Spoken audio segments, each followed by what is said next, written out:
And welcome everyone to another exciting adventure on Riding Through the Unknown. I'm your host, Michael, and today's guest is someone who I feel like you all are going to be so entertained by. We've been kind of chatting a little bit backstage, having great conversation, and kind of making each other laugh. So I feel like you guys are in for a real treat tonight. And so instead of sitting here and just rambling on, I'm going to turn it over to my amazing guest to share a little bit about herself. So I give you the one, the only, the amazing author and experiencer extraordinaire, Tiffany. And I could not remember the last name, so I didn't go there. That's okay. It's a tough one. Yeah, thanks. Thanks for having me. Like you said, I'm an author. I also am a Spanish language interpreter and translator. I like to write. I write novels and short stories. That's really about all you need to know, I think. So, how did you get into being an interpreter?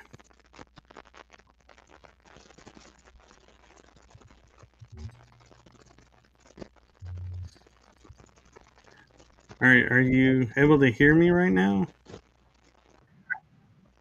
Or did we lose sound connection? Sorry, did you freeze?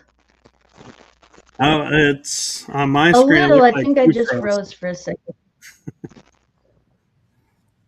Okay, so Okay, I thought how you did you get froze. into Yeah, interpreting? I think we're back.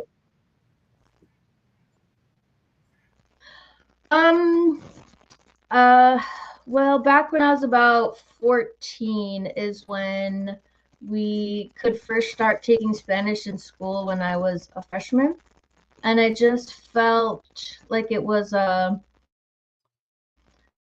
like a calling, I guess you could say. I felt really drawn to it. I always liked to travel and wanted to travel. Um, so basically the first chance that I had to study it, I did. So I took all 4 years in high school, and then my first year of college, I went to Madrid, Spain to study. Studied there, lived with a host family, and then the year after that, I studied in Mexico. My last 2 years were in Oregon at Southern Oregon University. That's where I got my degree in Spanish language and culture with a minor in cultural anthropology. And pretty much right from there, I worked at a church in the Hispanic ministry. So it just kind of went from there. I worked at a clinic for a while, and since 2013, I've been freelance interpreting and translating. Really cool. And so, do you feel like the fact that you were able to live in like Spain and Oregon and all these other places that you were guided to any experiences there, or did just or do you feel like nothing really happened until you started looking into something else?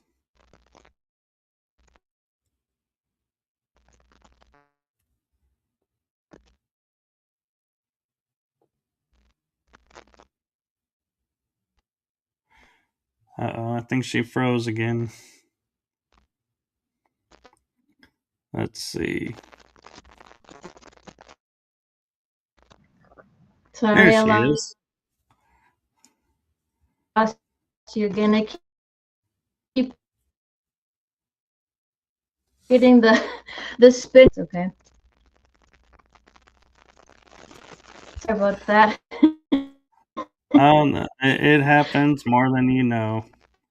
It's all part of the fun of having a live show is dealing with Wi-Fi signals.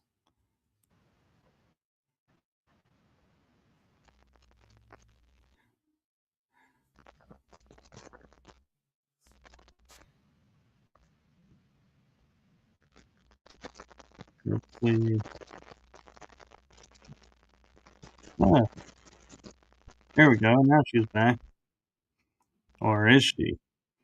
Is this going to become paranormal, trying to figuring out if she's back or not?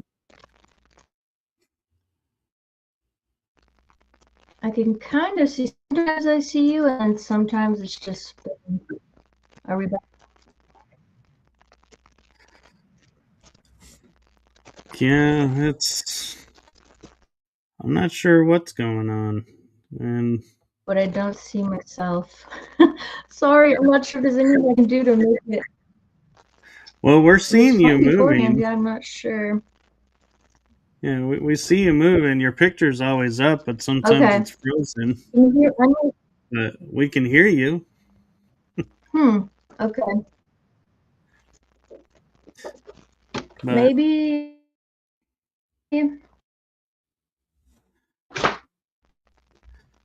Let's see. it could Is just it be the area. good now? Or I can try moving closer to the router. Maybe that would help. You, we that's up to you because we can hear you, and uh, but I to be Am I honest, I'm back? not a techie person, so I couldn't tell you if it's improving or not improving. I Okay, I just can see you now. I'm not sure what you're gonna say. so the question I had asked when you started to freeze was, do you think being in like Madrid and Oregon brought experiences to you, and that's partially why you were there, or do you feel like they just didn't happen or did happen just because you were just lucky to be there? Hmm. I don't know. Probably just because I was lucky to be there. I'm not sure. I was just, I was following my dreams, what I felt kind of called to do. And in these places, when I was away from home, I didn't really have any paranormal experiences to speak of. They've all happened in my childhood home and a few places that I've lived close to there since then. Okay. And now, do you want to talk about your experiences at your childhood home? Sure. Yeah. It wasn't like an everyday thing, but there were some things, especially around the holidays, weird things would happen. We had one of those train sets around the tree, and that would go off, like start going by itself in the middle of the night. The radio in that room would turn on by itself all the time. And first, it's kind of like, well, maybe it's just the train set is wired weird. But we had 2 or 3 different sets, and they all would do it. They would start going by themselves. Um, and little things like I would feel hands kind of on my shoulders quite a lot, kind of like pulling me back. My closet, I had like a sliding closet door, and I would look over at it and it would like open by itself. Um, and it was just strange because, and I would ask my parents all these questions like, what do you think is causing this? And they weren't sure either because the house, my dad built the house, and before that, it was just cattle, like ranch, like cow grazing. So I don't really know, but there were 2 strange things that happened involving my brother when he was home from college. The first thing was he was there alone. My parents had gone to church. He was taking a shower. He's in the bathroom. He gets out of the shower and he hears somebody out talking in the living room. And again, can you see me still? We you're Okay, am I talking back? about Sorry, I had well, the picture is frozen, but we can still the hear you. spinning So wheel twist. the picture catches up every Okay, once in a while. but the So he was sorry, hearing did you voices in the did you lose living me again? room. Yeah, okay. So he's hearing my voice on the living room. He thinks that I'm there. So, and he's like, it was your voice saying things. He thought I was talking on the phone to someone because it was your voice. It was saying it. There was laughing. There was certain phrases that you always say. But he goes and gets dressed and comes out, and nobody's there. And he calls me. He's like, "Were you just here?" And I'm like, "No, I didn't live there at the time. I wasn't there. Um, nobody else was there. No TVs were on, no radios. So it's like something, it kind of felt like a trickster sort of spirit, like the computer would turn on when I would walk in, the train, the radio, the closet opening, and then he hears this voice that's mimicking me for some reason. Obviously knew me. I don't know why, but and then a couple months later, he was home again, sleeping, trying to fall asleep. And he starts hearing this voice, like a really soft female voice. And he couldn't really hear what it was saying, but he focused in. He said he almost had to like stop breathing so he could hear what it was saying.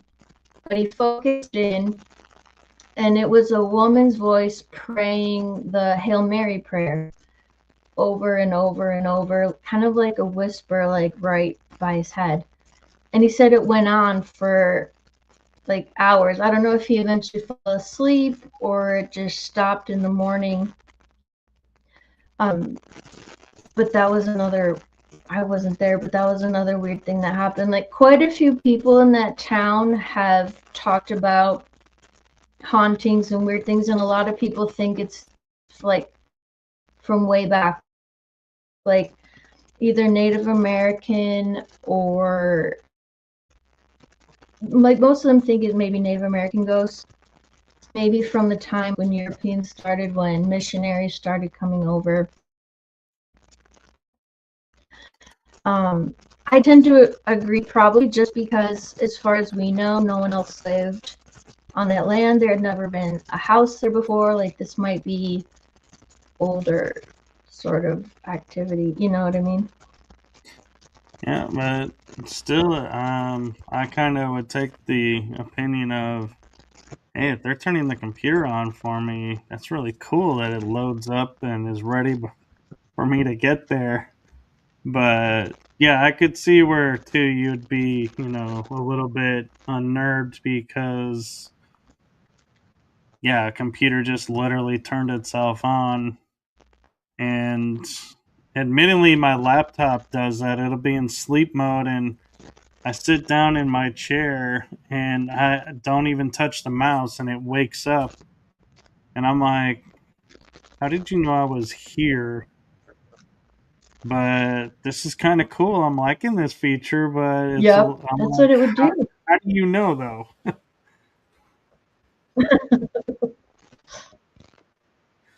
Yeah, like is this really necessary? Yeah, I would step into my parents' bedroom where the computer was, and it would like turn on when I would look at it.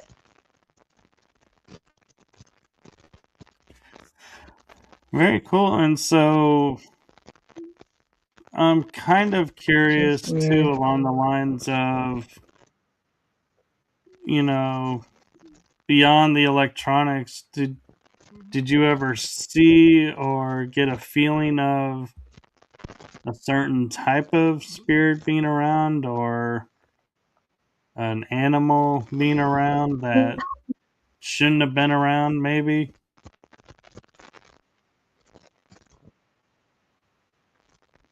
It didn't really feel like animal. Like I say, a lot of times it felt like Like it was just joking around or messing with people. Um, I was there once by myself a couple of years ago. My parents were on vacation and I was care of taking care of the house for them, and I was there by myself, and I just got this feeling of like fear, like dread. Like I had brought some books, I was just gonna relax, but I just got this feeling like something wanted me out. So like I couldn't stay there. I didn't read. I just left. Like when I was a kid, in my room, I always felt okay and safe, even though and peaceful, even though a couple weird things happened there. But I did always feel kind of uneasy in other areas, like the rest of the house. I mean, the basement is spooky, it's kind of a spooky place, anyways. But and sometimes like it just didn't want me there. You know, it could be a situation of like the spirits are protecting the house, and they're like, "You don't live here. Why are you here?" And so that may be why they kind of were like uneasy with you around, is because they're like, "Wait, you're not normally here. Why? What's going on?" And so maybe that's a little bit of it is their protection kind of was like, hey, yeah, you're visiting, you don't live here, we do live here, but they don't live there. So I don't know, do you ever get that? Could that be? Yeah, that's kind of the vibe.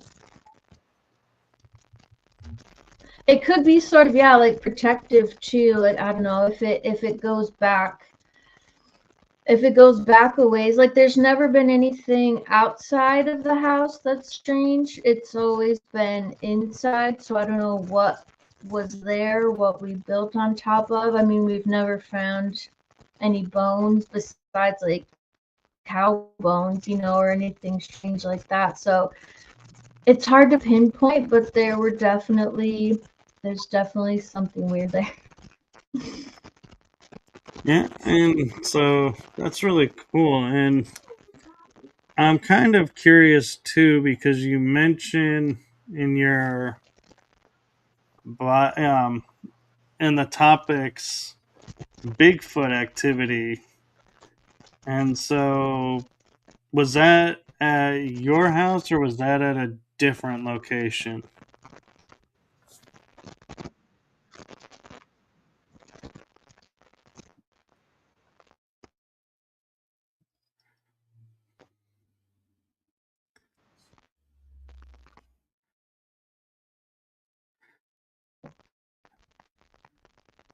Okay, I think we froze again. And so, well, We're moving. We're moving.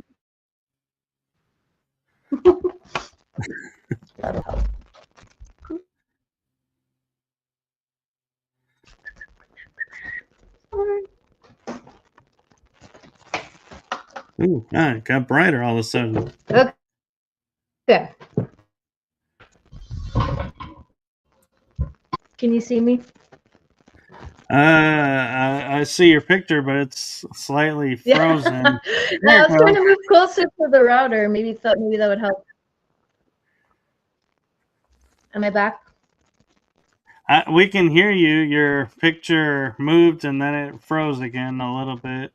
It seems to be a slight lag in the video, but the audio is coming through.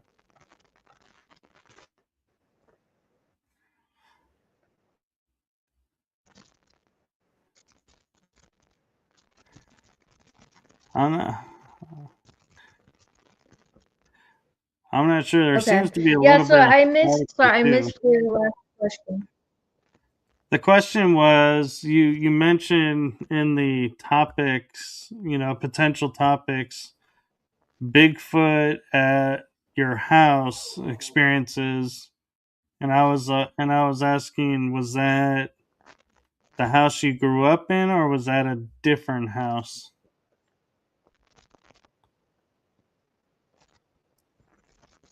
Sorry, you cut out at the important at the important part. It was what at a different house?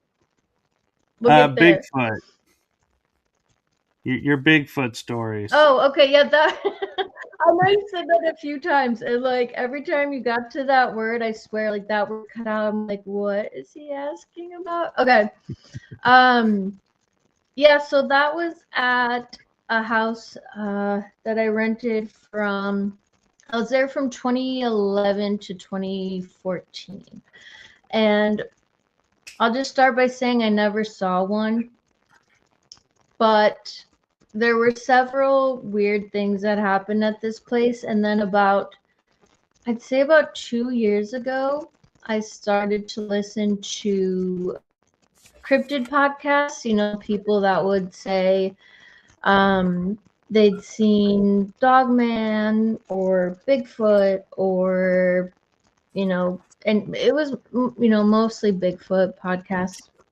And then after I'd been listening to those for maybe like 6 months or so, like when it just sort of suddenly clicked that the weird things that had happened at that house were probably like all the weird things fit into how these people were describing that Bigfoot acted. Like I thought back then, I thought that it existed, but I thought it was probably like a Gigantopithecus or, I didn't know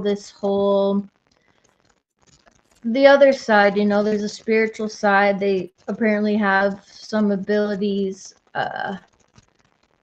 I didn't know any of that. So I was I was spiritual. I was into the new age at the time. So I tried to give it like a spiritual sense, but it didn't click that all the weird things that happened could have been Bigfoot until I started listening to all these podcasts, and I was like, that's probably what it was. Yeah, it's funny you say that because I had experiences that I deemed metaphysical because I grew up metaphysical, and everybody that when I was talking to him about it, I go, "Oh, so you've been in the paranormal all your life?" And I'm like, "No, I've been in the metaphysical." And they go, "Well, what you're describing is paranormal." And then and I sat back and thought about it for a moment. I was like, yeah, I guess it kind of is. So I guess metaphysical was paranormal. And so, okay, yeah, I guess I Yeah, have been. kind of interchangeable. Right. Yeah. So, if you want, I can tell you kind of some of the weird things that happened and how I figured that maybe that's what it was. Please do. I'm very interested, and I think so will the audience be.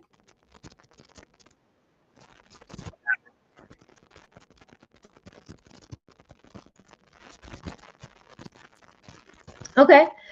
Um, yeah, so let's see. Probably so I lived there with my son. My son was actually born in that house. So he was born in 2012, and nothing really happened until after he was born. I didn't really notice anything. But the first thing that happened was I lived there with his dad. So it was me, my son, and his dad. And he comes home one day. It was probably like, I don't know, 7, 8. And he's like, something weird just happened when I turned onto our road. I was like, oh yeah, like what happened? He's like, there was this as soon as I turned our road, there was this like ball of light. It was kind of in the tree line, but kind of following me, kind of weaving in and out of the tree line. Sometimes it was right beside me, sometimes it was up ahead, but it was like it was following me, watching me, studying me. I was like, well, like, how big was it? What did it look like? He said it was about the size of a soccer ball, maybe. And he said it was kind of translucent, like sometimes it looked white and sometimes it looked blue. And of course, I thought that was weird. And I had heard of orbs, and my understanding at the time was it's either like a spirit or the projection of consciousness, maybe.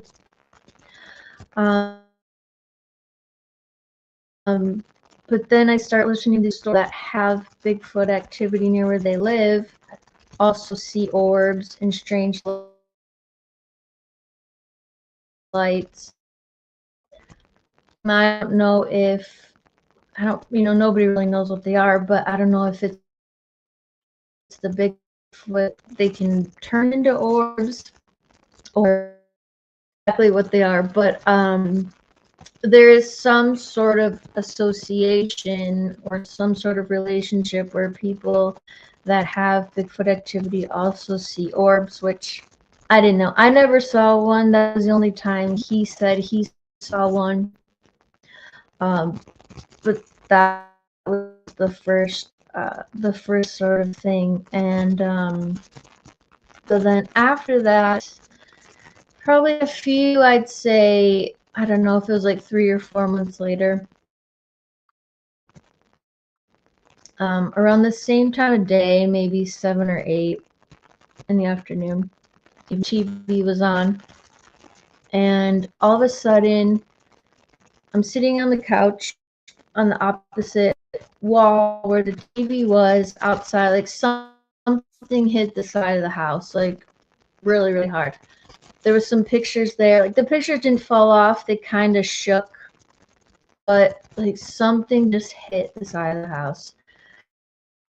And I don't know what it could have been. It sounded like somebody was standing out there like with a baseball bat and just swung and cracked the side of a house with the baseball bat. Like, scared me half to death. And the curtains were closed. I didn't go out and look right away. I was like a scaredy cat. I did go and look the next morning, and there was thankfully no damage to the house, but like no log was there, like no branch had hit it, like there was nothing.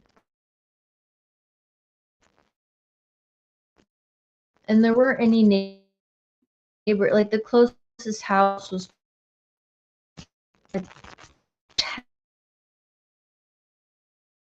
10th. The closest house was probably like a 10th of a mile away, but they only had, um, I didn't know what it could have been, like nothing really explained it. So, and then you start listening to these podcasts and you hear all the time that that's kind of something that they do, like to scare you, or maybe it's like the juveniles, like the males, just because they're young and they just like to go and scare people, and they'll hit the side of your house. Like sometimes I guess they'll like tap on your windows. I never heard that, but at the same time, if it was, no, I don't know if I would have noticed if anything like really subtle happened. Like I guess sometimes maybe they'll like throw rocks or acorns at your roof or your house. Like maybe stuff like that happened, but I only noticed like the big things. So I definitely heard the slap outside the house. And that only happened once, thankfully, but you listen to these podcasts, it's like pretty pretty typically, like pretty commonly. Right. The only thing I would say with that is be careful because some shows may, have the agenda of, yeah, let's make these scary and let's make them, more like borderline horror stories because that'll get more views. And it's not really the intention of the Bigfoot. So, what I'm saying with that is when you're like, yeah, they were trying to scare me, maybe they weren't. Maybe they were just kind of trying to let you know. And like you were saying, if they threw little rocks, you weren't paying attention to it. And so they were like, well, we don't want to scare you, but you're not noticing this. So what can we do to let you know we're here? And then they make this big sound. Yeah, yeah, And it's like, now she knows we're here. But now yeah. she's afraid of us. And it's like, that And I wasn't was what we like so intended. oblivious. Yeah, that totally could be. Like I say, I did not make the connection until way, way, way, way later. So there were so many. Yeah, now that I think about it, there were quite a few things that were probably for that, and like maybe they could tell I was more open-minded, but it just did not click. I mean, there were a few more things, and I never got it. Yeah, and the other thing I wanted to share with you is when you said, it when it happened, you didn't go outside to check it out. You waited till the next day. That's actually really smart because if it wasn't a cryptid and it was like, say, a burglar or somebody, that could have turned out really bad. So you actually did the right thing by not going out and looking. So kudos for doing that, and don't beat yourself up Yeah, that you're like, I I mean, I chickened was out and it curious, wasn't. but the fear was, yeah, you're totally right. Yeah, because nighttime, yeah, it's not the best time to go out alone, in the Yeah. dark because you really don't know what's out there. So, yeah,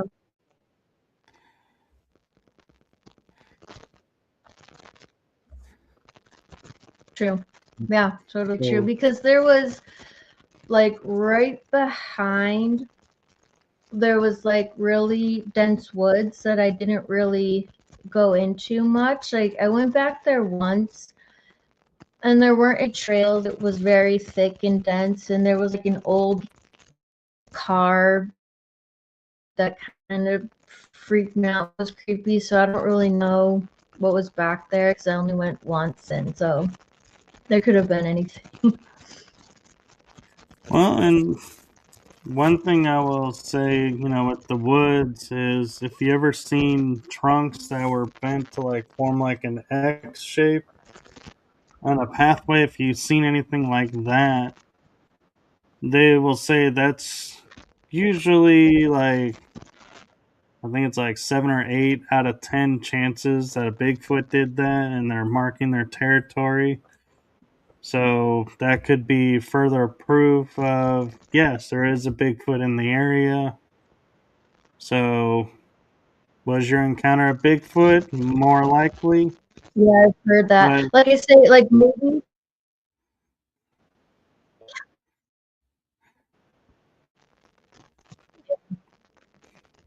Yeah, I mean, I've heard all of that too since. Like I said, I only went back there once. There was probably a lot more signs and a lot more things that I missed just because that was not on my radar and I didn't know what to look for. So I can only tell you the things that were like obvious and like in your face because that's all that I paid attention to. I wish I would have had that frame of mind, but I really didn't.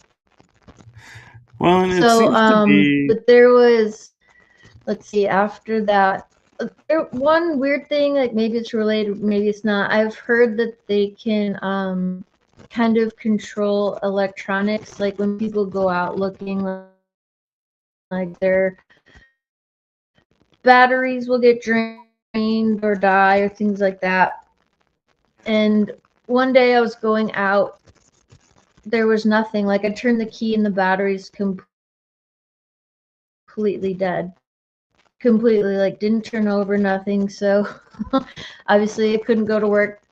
I called a few people, everyone was busy, no one could come look at it. So I called into work, and in the evening, when my partner got home, I gave the keys. He's like, I'll go. Car person, but I don't think that that's very typical, that it'll be completely dead and without any sort of nobody working on it. It'll just all of a sudden start. So I just thought that was weird, and that happened once too, but it was just strange. That is very strange, and I would say that sounds like something interfered with the vehicle because vehicles don't not start and then decide, okay, yeah, we're gonna start now without anything being done. That's Right. just Yeah. that's not how they operate.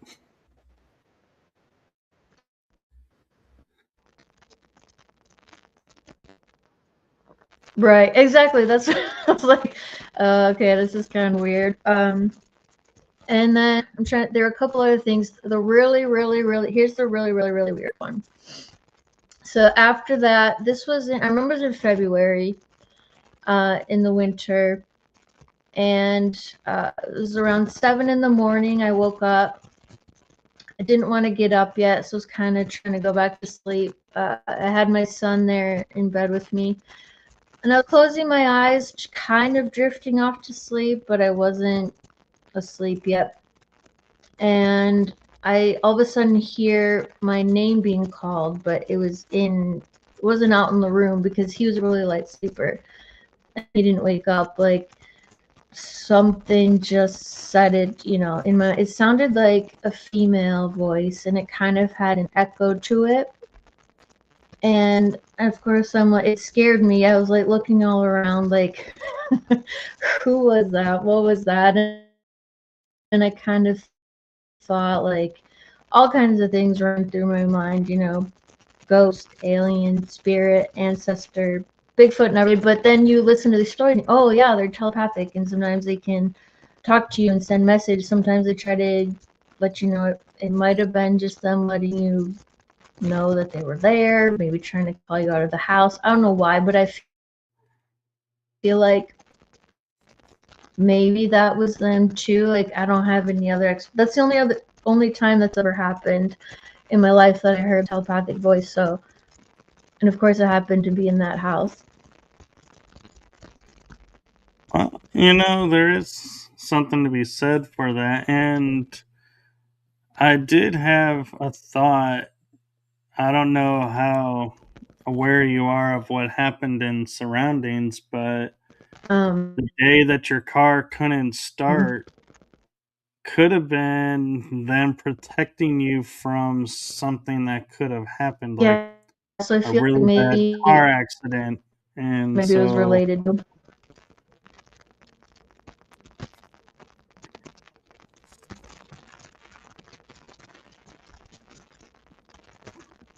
Sorry, I so lost you for a second. yeah, it's being weird today, and I'm not sure what's going on with because there seems to be some static on the bottom, and don't know where that's coming from. And so, I don't know. I just I've kind of gotten used to, some people that live more out in rural area than city. Their Wi-Fi is a little bit softer, and so yeah, there's little glitches here and there. But I want to Yeah. ask, one thing is, being an author. Do you feel like these experiences, that you had at your childhood home, the possible Bigfoot experiences, seeing UFOs, all of this, and being in Madrid, being in Oregon, being where you were, did this influence your writing in any way, and did you incorporate any of it into your writings?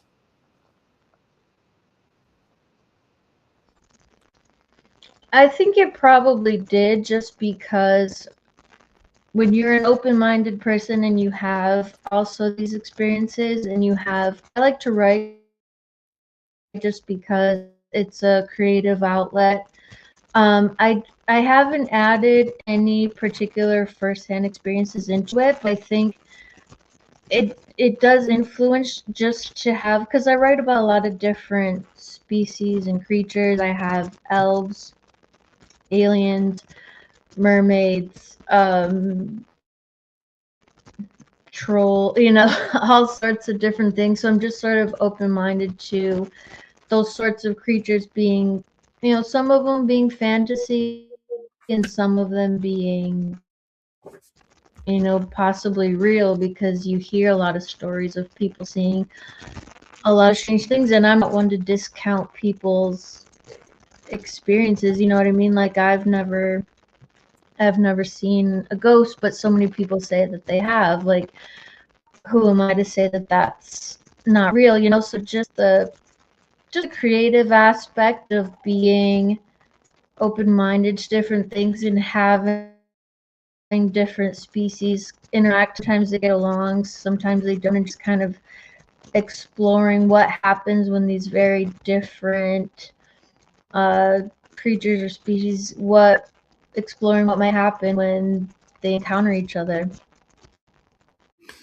No, I love that because I was talking with another, like, you could almost say celebrity from a paranormal TV show, and we both were like sitting there and saying, we don't have the right or authority to tell someone their experience is wrong unless we were Yeah, standing there and physically in that moment and going, no, that's not paranormal. That is this or this.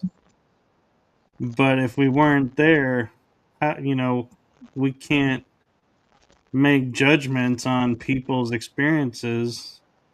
We can only go right. by, how it sounds, and if it's matching up with other Yeah, stuff, great. And if it's not, that's interesting. And, you know, at the end of the day, it's like, do I believe that 100%? Maybe, maybe not. But I can't say I believe it 0% because I wasn't there. So there's always some credibility to it, just don't know how much to it. right. You have to kind of use your Exactly. own discernment. But I'm been Yeah. really wanting to kind of talk to you about some, like the picture that we have on the thumbnail of your books, and uh, my Spanish is not that good, and I'm looking at the title, and I'm like, I'm knowing this is Spanish, Yeah. and so is it the Roquil saga? Am I even remotely close to that? Yep. Yeah. Yep. Yeah. I mean, I don't think yeah. Well, that's how I say it. It's not necessarily Spanish. I just kind of made it up, but yeah, yep, that's a 3-book series I did. I also put all 3 of them together into one volume, sort of the omnibus series. So that was the first 3 books I published for those 3. And then I have a book of short stories that are all fantasy based, and then one novel that's more sci-fi. It's about guys in a UFO retrieval program, crash retrieval program. Also has to do with underwater bases. That was called Tonight in Tunisia. And then I just released another one. I haven't really promoted it much. I just got the copy. I can go through in the other room. I can go grab them in a second. But and that one is about his father was not a mermaid because that's the female version, but mer person, and so he's born on land, and the humans have him in the beginning, but the mer people think that he belongs with them, and so they're trying to find a way to get away from the humans and take him out to sea with them. And it's kind of interesting because in the disclosure movement, I don't know how much of that you pay attention to or get involved with, but there's a nomenclature to it of if you can think it, you have experienced it, and so therefore it's real. And so I wonder, do you feel like a lot of this is your personal memories coming through of different parts of your life that you may have lived and not realized that you lived?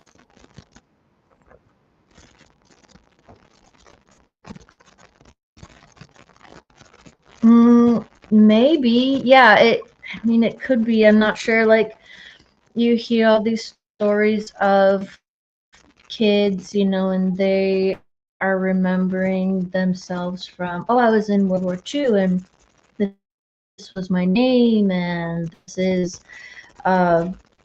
what happened to me, and this is how I died, and this was the name of, all of those sorts of things. Like, sometimes, especially little kids, will have these really strong memories, and then as they get older, they kind of fade. But I think sometimes some people are born just more open, with less of a veil between themselves and the spiritual. So, I mean, reincarnation is possible, past lives are possible. I don't really have a firm belief as to whether the things I came up with, like, for example, my latest book came from, I had this really vivid dream about this boy that was half human, half mer person, and I was like looking out a hospital when he was in a hospital. I was like looking out the window, and there would be like mermen out in this harbor kind of looking for him. It was really vivid, and so I just wanted to like write the rest of the story. Like, where did that dream come from? I don't know. Where do these stories come from? I don't really know. It could be drawing on something from the past, something spiritual, something coming from somewhere else. Like I say, it's definitely a possibility, but I don't know for sure. What do you think? Well, because when you talked about, like, UFO retrieval, that's not like common nomenclature. It's like you don't, and if you're writing about it, how accurate is it? And if it's like really accurate, then I would say that most likely is because it's something you've experienced and you're remembering. And whether it's past life or this life, that depends on, how you view time and timelines, but that's another story and for another show. But I'm curious, how much you Yeah. delve into, like, where, how are you researching, or do you just pull from memory and just write what you see and what you feel versus going onto a site and saying, oh, this is, what they say they do. Okay, well, let's work that in. So give it more credibility to the story. Mm, yeah. So, Yeah, that's a yeah, good question.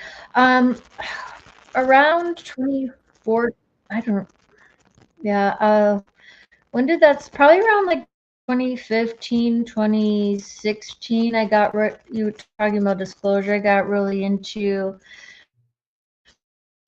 disclosure and aliens, and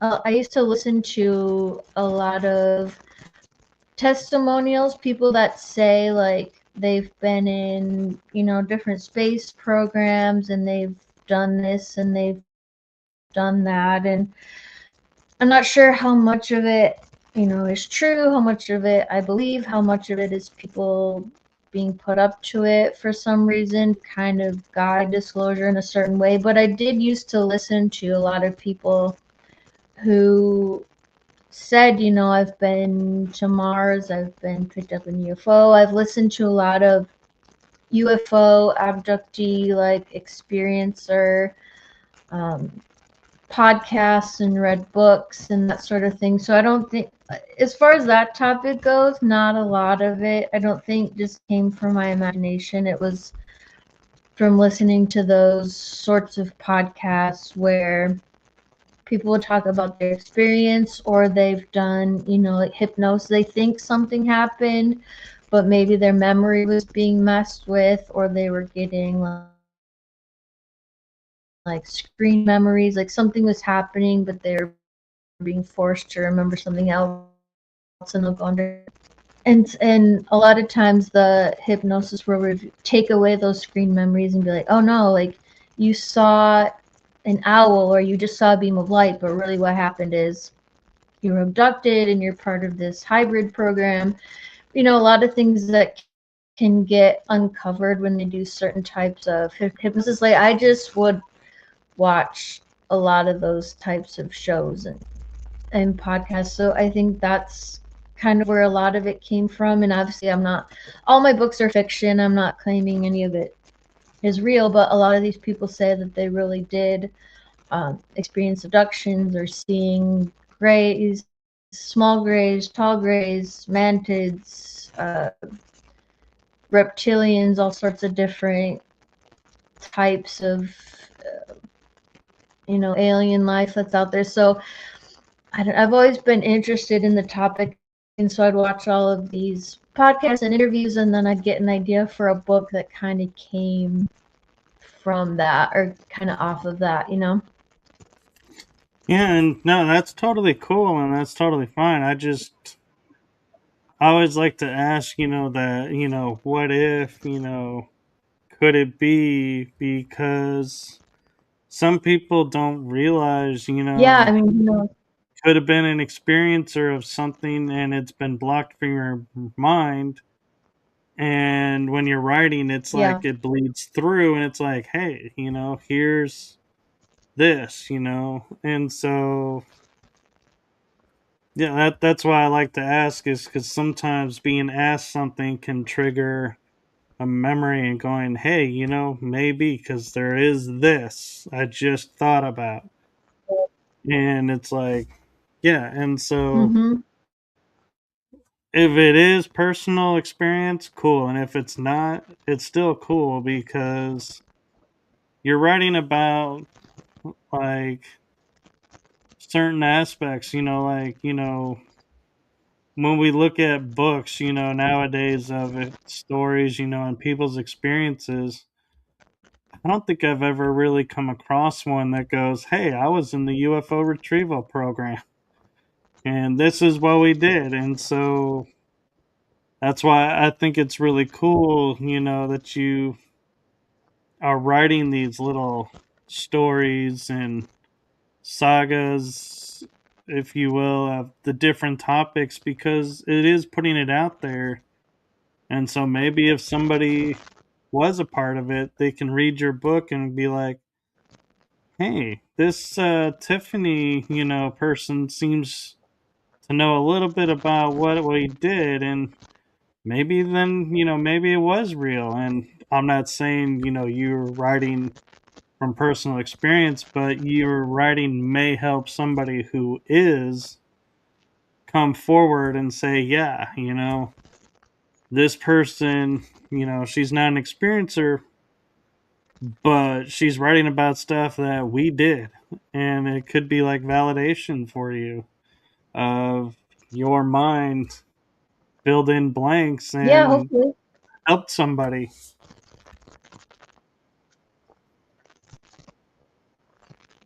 Maybe, yeah, that would be really cool.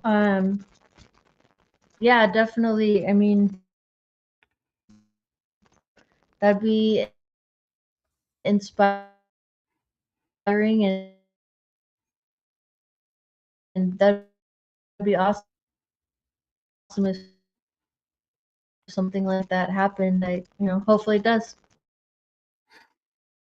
Yeah, because, and I will say from my writing experience, we can only really truly write what we know and what we're interested in. And so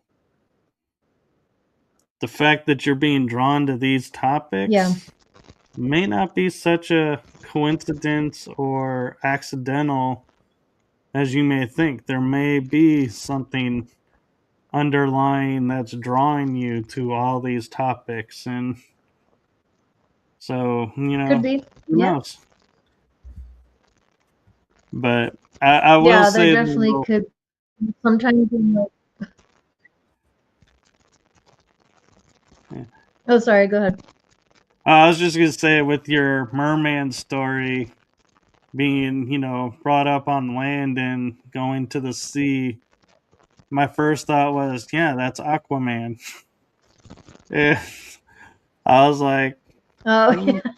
maybe not, maybe similar, but not exact. But yeah, and that's the problem with, some of these is some topics are more written about, and so potential bleed through could happen. But, I'm not saying you ripped off of Aquaman, but or some readers may, sit there and be like, is this book about Aquaman? At first and be like, oh no, apparently not. Oh, well then yeah, let's go read, who else, Yeah, maybe.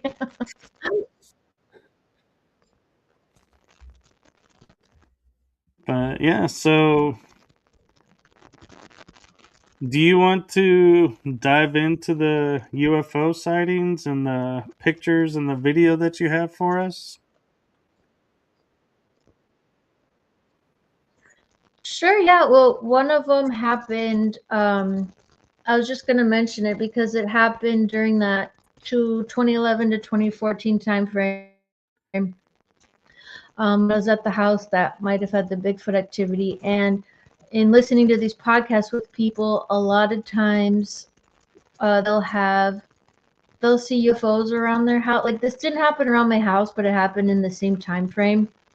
And what I've learned from those podcasts is they'll see either silver metallic like orbs or like silver metallic like teardrop shape.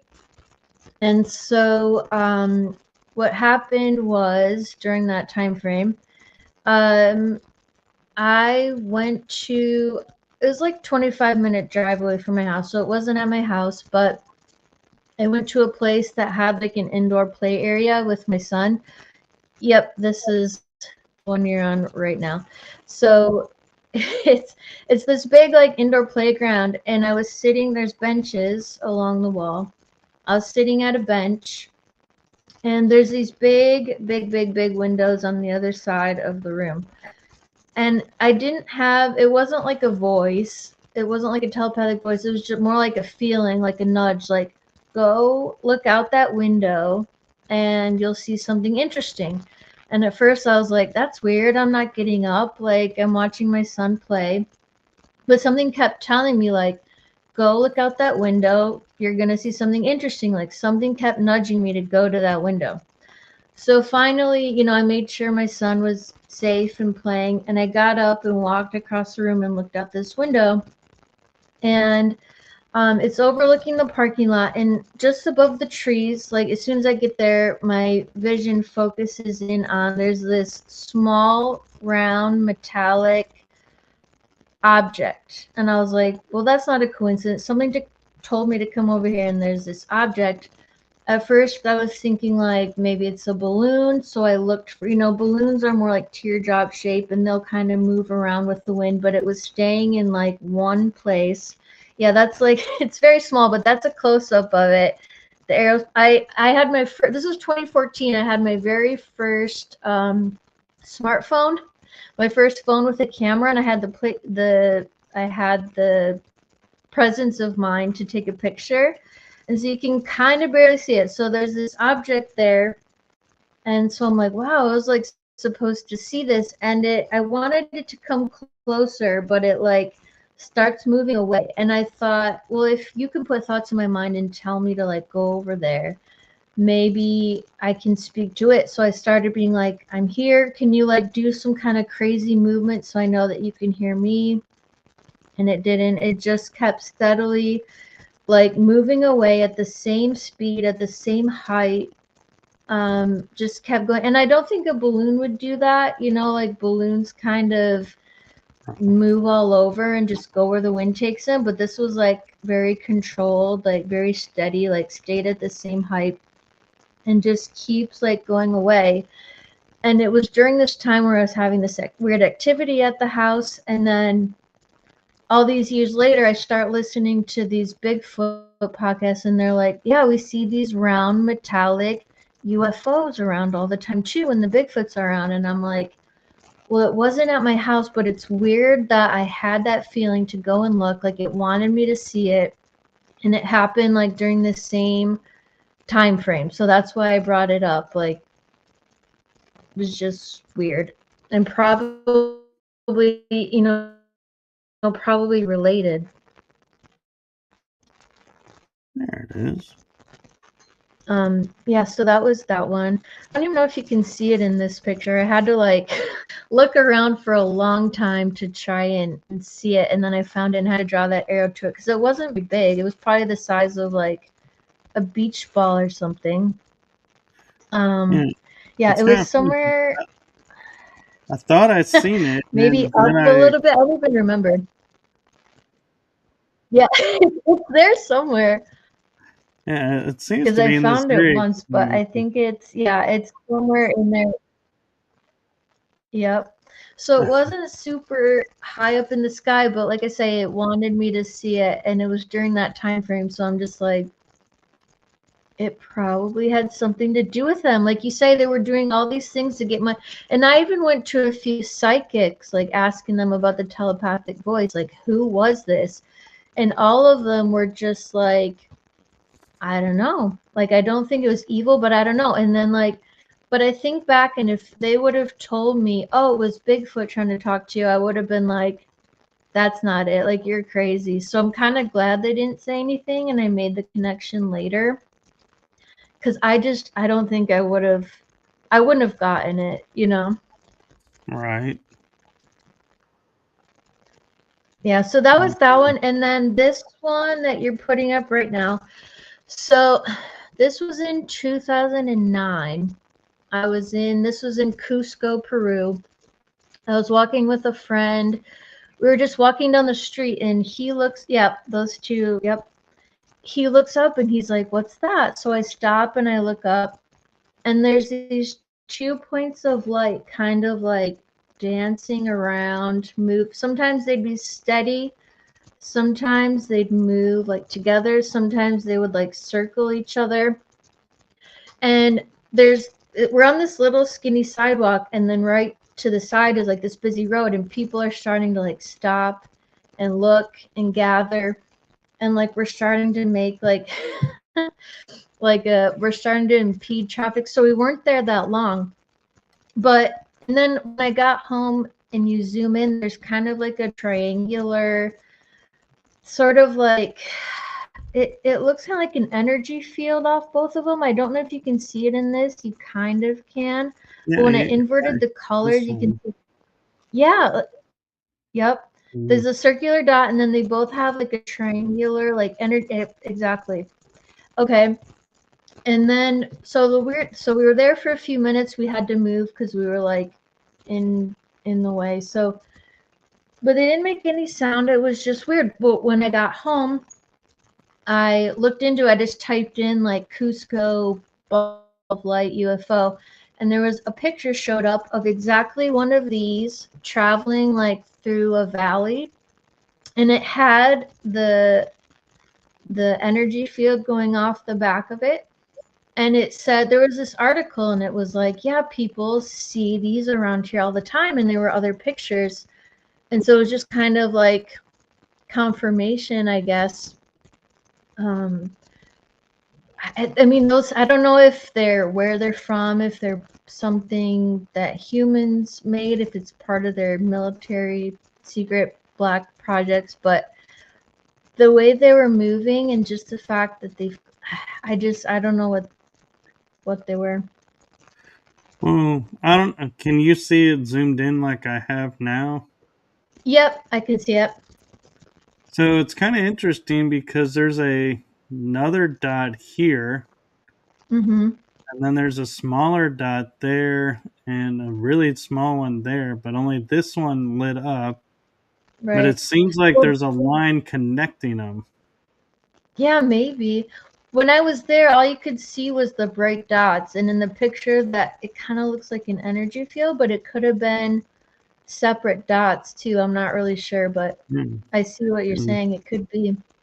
And this one, the only way I could describe it's going to sound so What? embarrassing coming from me as a guy, but it What? looks like abs, like somebody's six pack, because you Oh have yeah.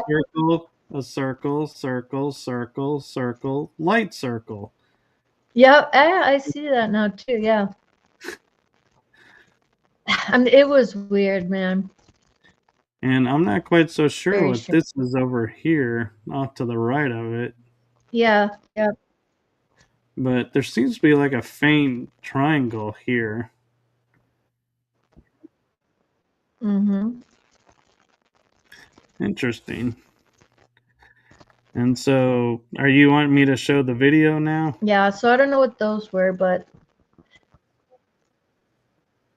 Let's see. Hey, yeah. If it shows up, yep, there it is. And the video only shows one of them. It's going. Yep.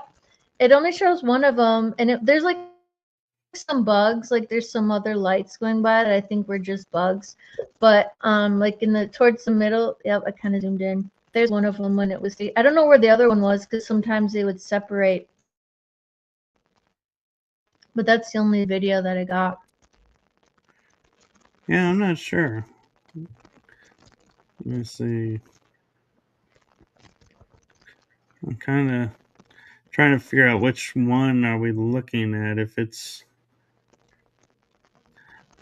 okay, so I think this is the one on the left because as you Yeah, zoomed in, it seemed like there was a light over here for a second, and so that might have been the one on the right.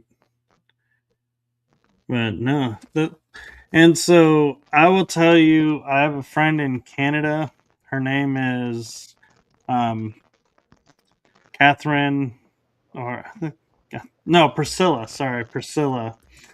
And she has gotten me to where I take pictures of where I think I see a star in the sky, or like you're saying, a dot in the sky, yeah. and I zoom in on it, and it's not a star or a dot; that it's a light ship, and she'll say like you got to film it, and if you film it and you can zoom in on the film, you can see it morphing. And I wonder if I can zoom in on these, or if Mm, because it's not downloaded, if I can't. Let me maybe. try real quick. No, it doesn't let me Mm. zoom in. Oh, okay. Yeah, maybe it was. I've seen those too where they're like sparkling lots of different colors. Is that what you mean? I'm like, that's Right, not a star. right, and it's like it seems to be like moving around. It's like you look at it and it seems to be here, but when you zoom in, it's like it's over here, it's over there, and it's moving around. It's like, that's not a star. Stars don't just Yeah, it's like randomly something start forming. masquerading as a star, and most people say it that it is. Yeah. Yeah, so what we're at like an hour and 11 minutes. What do you want to take some time and talk about any other books that you have out that we haven't hit on? Sorry, I lost you for. I was Any other saying other Do you books? have any other books that you want to talk I do. about? Sorry, what's up? I thought you didn't get the full question, so I was repeating the question is, do you have any books that you've written that we haven't talked about that you want to kind of promote or talk a little bit about?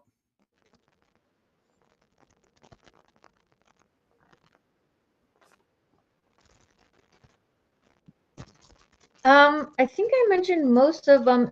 Is it okay if I go? They're back in the other room. Can I go grab them really quick and I'll just show the covers? Sure.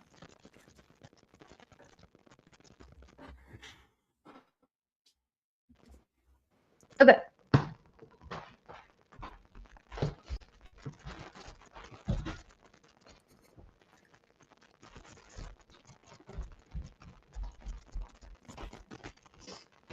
Sorry. So I had them in the other room, but then I moved and didn't take them with me. So this is the first one that I was talking about the mer people. It's the mer boy of Sutton Moore Hospital, and then I write under the pen name Tiffany Skylark. So these are all on Amazon. If you just type Tiffany Skylark, Skylark, into Amazon, they should all pop up. But this is the cover of that newest one I was talking about. And then, let's see. I kind This of is like the the cover. Broke saga we're talking about. Yeah, thanks. This is the 3-in-1, the 3-volume one, which I recommend getting because just, and so you can get them separately, or this one, like I say, has all 3 books in one. It's 100 pages.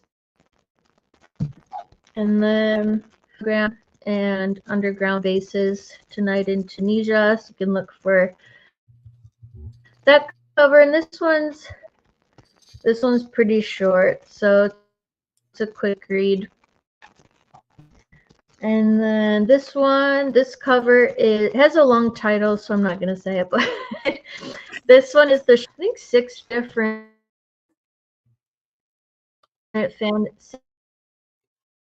different fantasy short stories, and then I have it both on you. But the short stories, they have them. They're all first in English, and then at the back of the book has the Spanish version all in one. So those are the fantasy short stories. And then this last one, this is the children's book about my cat. We took our cat to a park, and my son wanted to make a book. That's my son up there. He wanted to make a book about taking our cat to the park on a leash. So I was gonna say, I so don't that's think this cats like being is on leashes. the children's book. Um,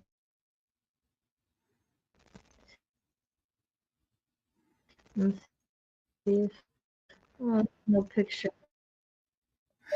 So, we actually did see all the covers except for the one that came after Tunisia. The screen froze through that entire cover, but we saw the other covers. This one probably. Yeah, it's becoming kind of comical as to go. Okay, when are we unfreezing Okay. and when are we freezing? We saw Okay, that sorry one. about that.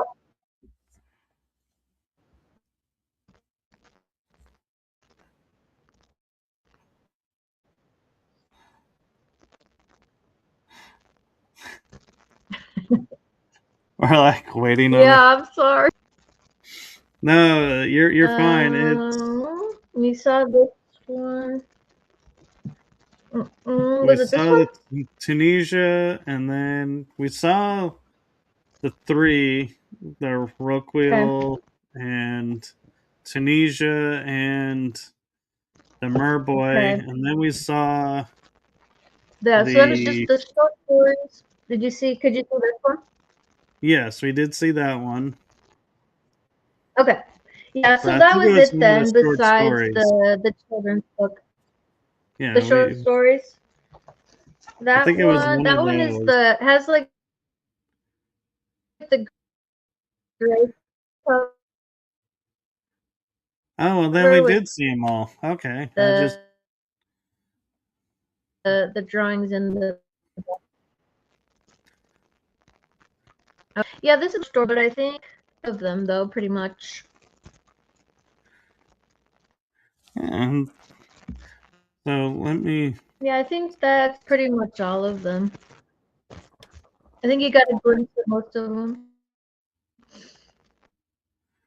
Hopefully. Very cool. And I'm going to try something here if my computer will cooperate, much like yours is cooperating.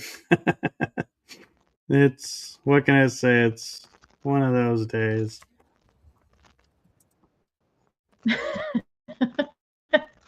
You just Yeah. gotta love it. And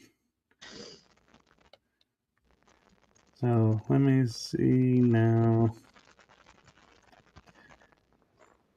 Is there. Oh, the Rockwheel Battaglia por Catharian. We didn't see that cover. Oh, I know what we're looking at now. Okay, yeah. I was trying to see if I could find your page Oh, and I could just direct people to it. that'd be the And second book in the series.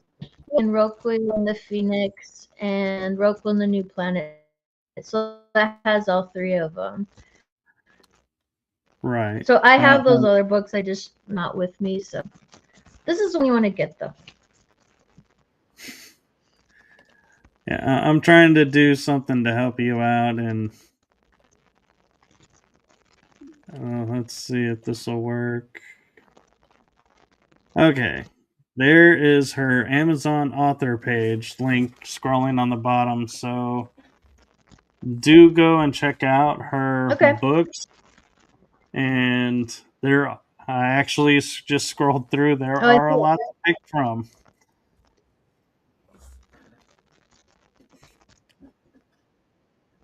And so, which books do you recommend people starting with?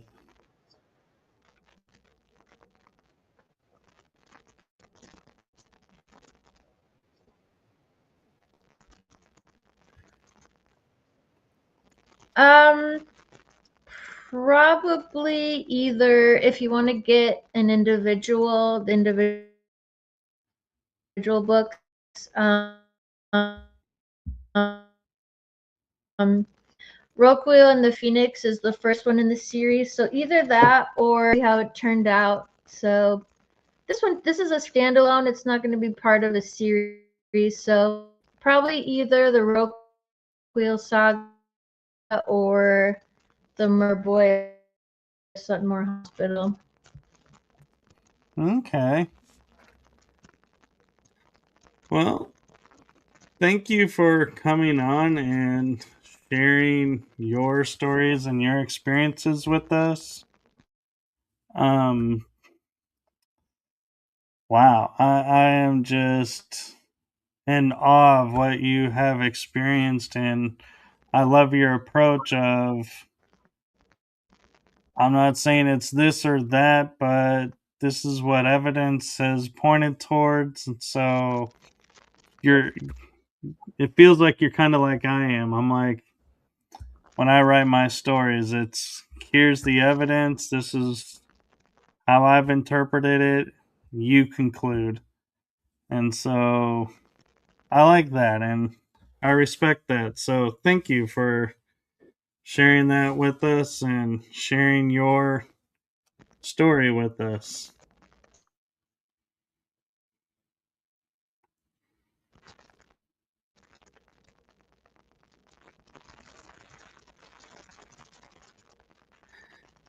Sorry, I think it froze again. Put him back. It did freeze, and I was like, man, that was such a meaningful, touching moment. I was like, I'm gonna have to repeat it. I'm sorry, I missed all. Yeah. Oh So I was no. saying, I'll watch on the replay. I'm sure it was very nice. well, what I was saying is, I like how your writing is much like mine, where I give evidence and then I give my interpretation and thoughts behind it, but then I leave the conclusion to the reader. And I like that your approach is similar to that. And so I Yeah. respect that and I like that. And I'm going to do something really quick, probably out of order, because I want to make sure you see it and it gets through with the way the Wi Fi is. But I'm hoping that you're not frozen right now and I'm actually talking with you and not talking to the frozen screen. I can hear But you. my heart and the heart of my show to you, thank you for what you're doing for humanity and for the world. Thank you for sharing your story. It's much appreciated and much gratitude. So thank you. Very welcome. Thanks for having me on. Yes. And we'll have to get you back on again and see if the Wi Fi is still wonky, in which case I'm going to say it's on your end. Or if we get better Wi Fi and more solid. But we do the best we can. And, it's the fun of live shows. It's a little wonky. I'm sorry if it's on me, but Uh, who knows why it's wonky? It could be on anyone, it could sorry. Yeah, I'm just not be sure. somewhere in the line. Somebody else is making it wonky. I don't know. I'm so sorry. No, you're fine, and I appreciate you coming on and everything, and I look forward Yeah, to thanks hearing again. more about your adventures and keeping in touch, and you know, so thank you, and Definitely. Thank you to you too. well, thank you, and with that, we are going to say good night to everybody. Have a wonderful night, rest of the week, and make sure you follow her author page so you can follow as she adds any more books to her collection. You'll be notified. And check out her books and like, subscribe, and follow along with this show because you never know when she'll be popping back on. And also be aware that tomorrow we do have a special episode airing at 7 o'clock Central Time. So I will see you all tomorrow. Otherwise, normally it would be next week. So we'll see who shows up, and hopefully the internet will be better. But thank you, and thank you to everybody. Yes. Much appreciation, and have a wonderful night. And with that, we're going to say good night.